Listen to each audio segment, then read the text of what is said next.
But we want to know, how are you not involved and one is pregnant? That was a situation that occurred, and me and her was involved before, but I wasn't sure exactly if I wanted to be with this person or not. I didn't know. I didn't know if I wanted to be with this person 100% or not.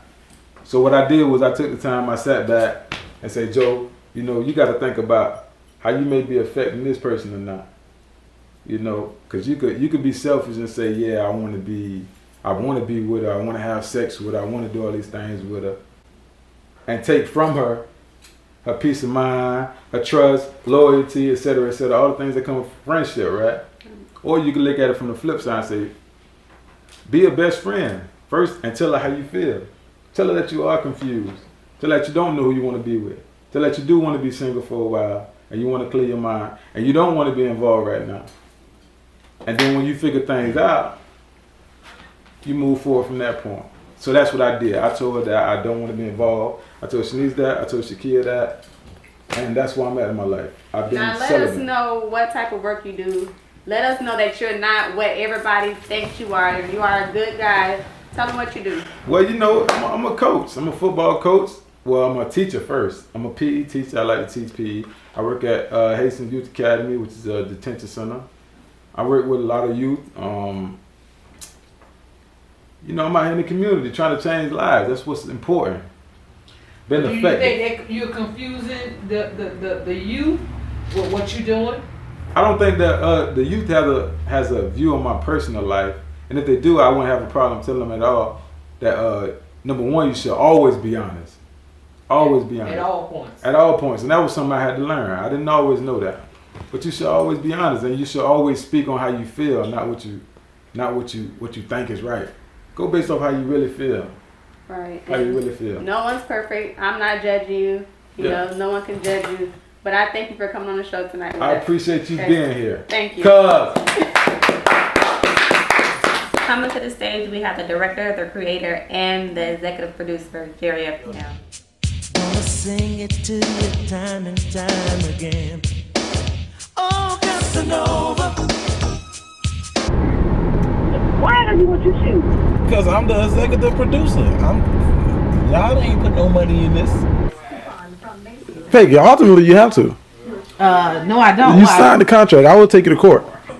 And ultimately, I'm the executive producer of this show. So at the end of the day, we're gonna do 7 whole days like Tony Braxton. Yeah, I'm the producer and the creator, but I have to, find all the ways to build a storyline, and I gotta travel to Jacksonville to film Alf and travel to Peggy in Port Orange, and the whole thing is just really a headache to me. I don't, it's just a headache that I can possibly go without having, and I honestly don't know if I'm gonna do a season 2. That's just.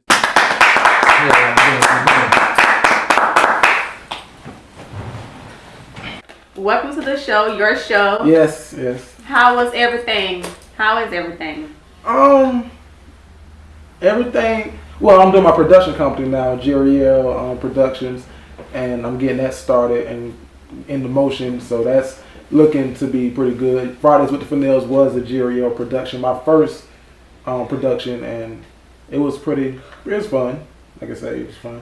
Okay, why did you create a reality show for your family, of your family?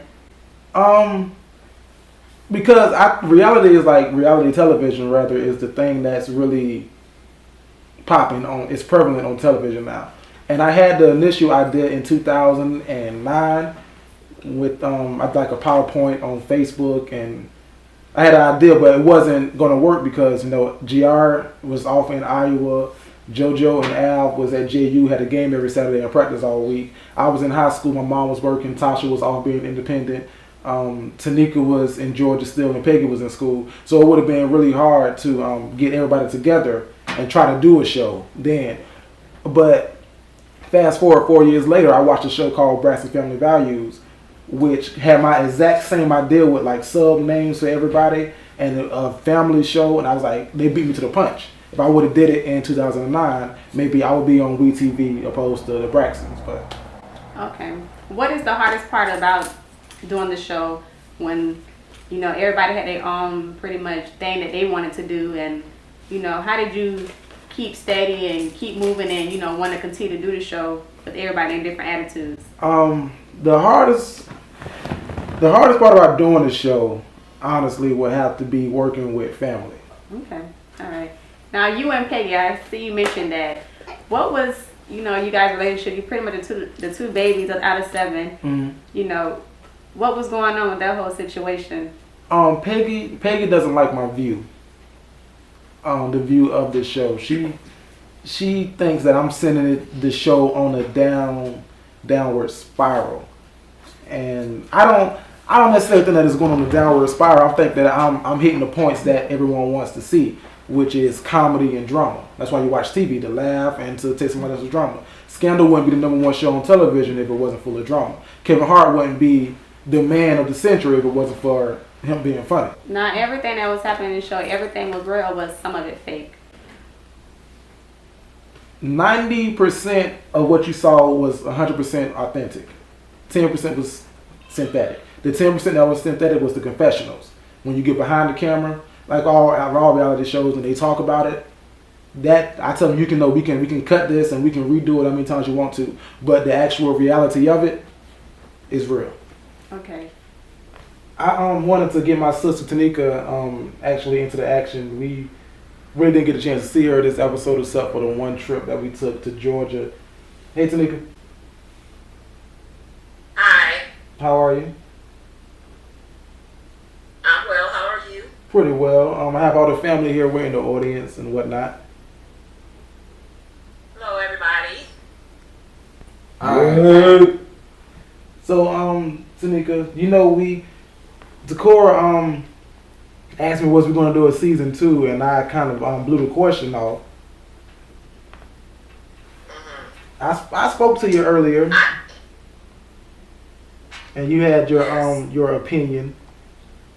So, if you can share that with the audience and the viewers. I think season 2 it will be definitely something that we should look forward to doing. Like I mentioned to you earlier today, I think you didn't really give us a chance with Fridays with the Fennells. You only did 3 segments, if so to speak. That was all you really did. You really didn't give us a chance to even get in front of the camera. I think that you didn't put in enough effort as far as footwork goes. And when you start something out fresh like this, you have to do a lot of promoting. You want to grab your audience's attention and keep their attention, even with your future endeavors. You want to keep their attention going. So I just think that you should continue to pursue your family and give us another chance. Keeping in mind that it is the year of 2014, the year of manifestation. I totally agree. Miss Wisdom! And maybe we'll see a season 2. Maybe not. But until then, keep your eyes peeled and stay ready. Friday at the Fennell. Friday at the Fennell.